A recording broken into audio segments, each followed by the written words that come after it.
So I got a new drill press. This is actually a Porter cable model. It's a 15-inch. It's considered an entry-level model, which, you know, for me, that's still kind of a half a step up. You know, my previous drill press that I had was a Delta bench top model, and in honesty, it really worked well. I had it for 10 years. It's done almost everything that I needed it to do, but I was just sort of ready to take that sort of half a step or maybe full step up to a floor standing model.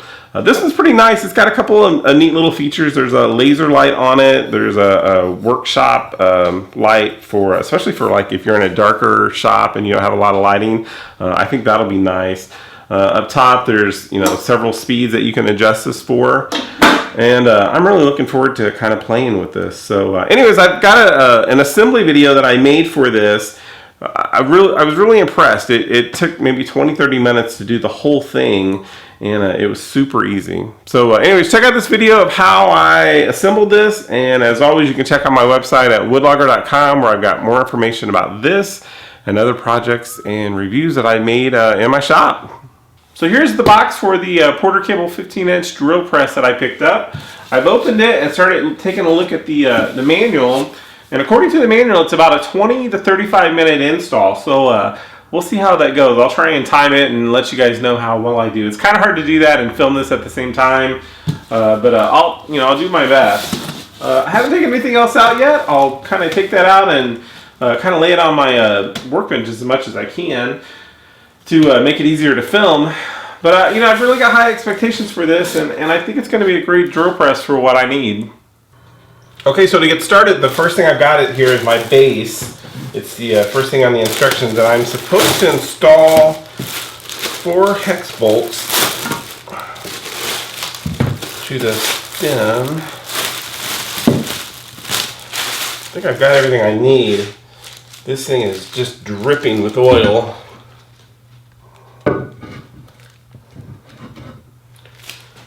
Looks pretty simple though.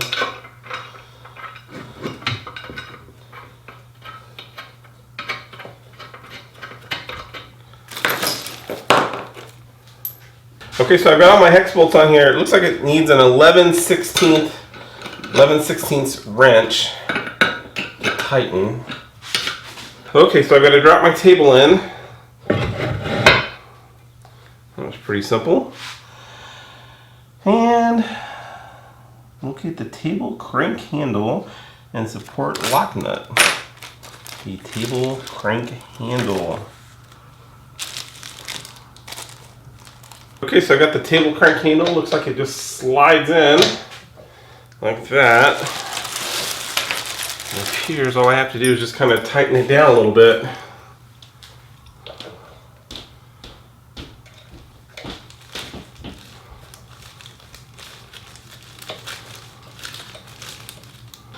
Okay, next up I've got the table lock.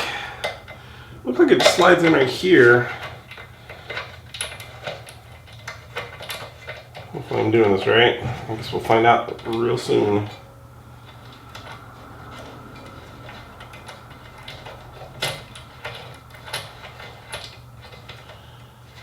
Okay, well that was pretty simple. Let's see if I can actually lock it down now. There, yeah, it locked down. Fantastic.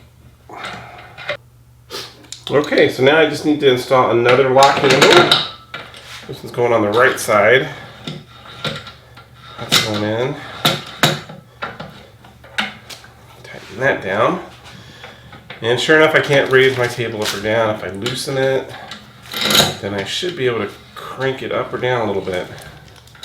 Looky there. Alright. And look, I just cranked it down. So far, this is looking pretty good, guys. This is everything's just been screwed on, and no problems yet. I'm gonna move on to the next step here.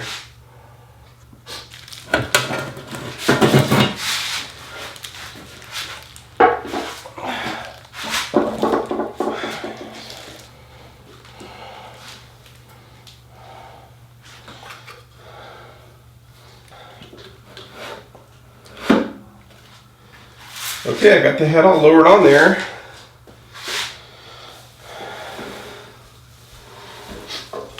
And I just need to tighten that up.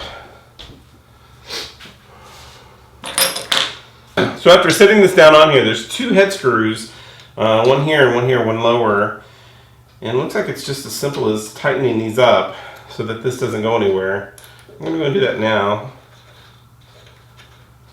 So my next step is to install the feed handles. They made it pretty nice. You can either do it on the right hand or the left side, depending on whether you're right-handed or left-handed. I'm going to go and put those in now.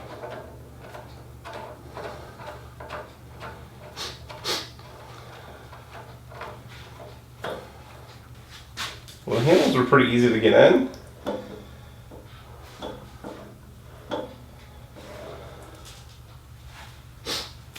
Let's see what's next.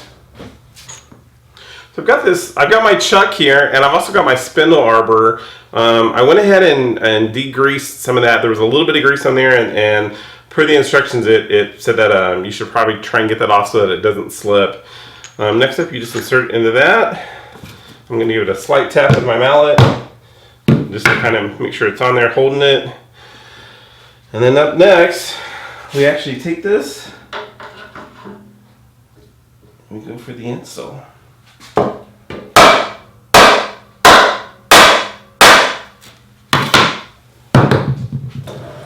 Alright guys, well I'm ready for my initial shot. Hopefully I've got everything set up.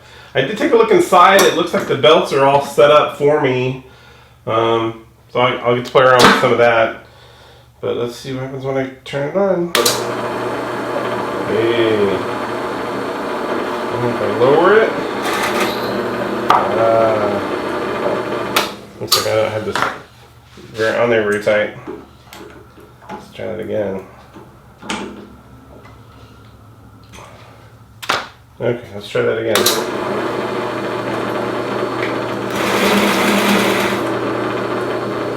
Well, you know, let's see if you get how accurate the laser is.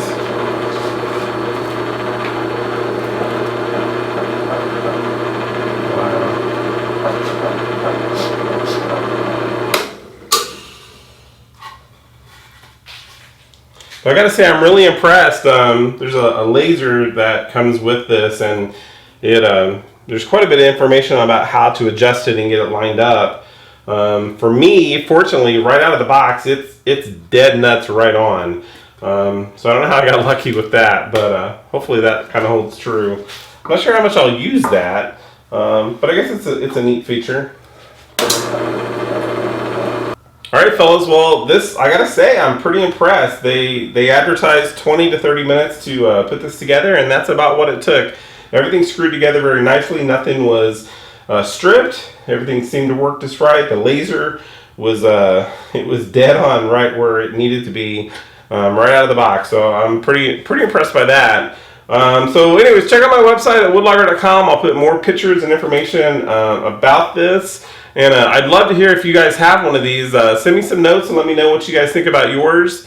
And I'll see you around.